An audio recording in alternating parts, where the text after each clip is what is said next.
Every fire is a disaster for those affected.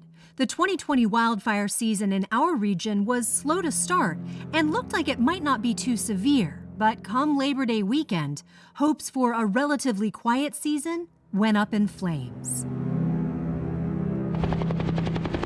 Governor Jay Inslee called the fires in western Washington this week catastrophic.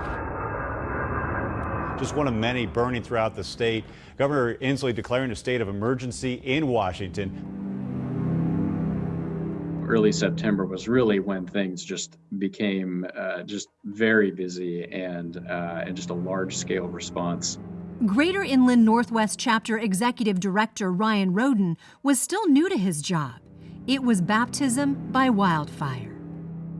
I'll admit it was overwhelming, just the level of need and the complexity of need.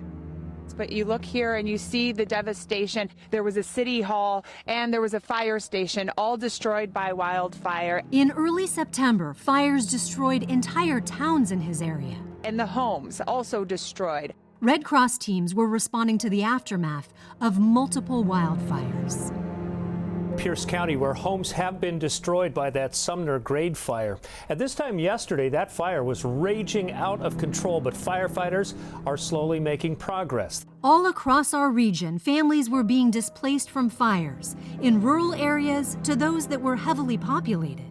Because of COVID-19 protocols, providing support for these families was complicated, both logistically and financially. Hotel rooms and individually packed meals took the place of large shelter situations. Hotel rooms cost a lot more than a church basement or high school gym. Donor support helps us provide all of these services, and really just being that immediate, first 2 or 3 weeks after a disaster, that immediate source of support and care. And it's not just physical goods, it's emotional support, it's spiritual support. It's letting them know that, hey, they're not alone in their greatest time of need. And seeing our Red Cross family provide that for folks in need is amazing. And we really could not do it without financial support from folks across the country.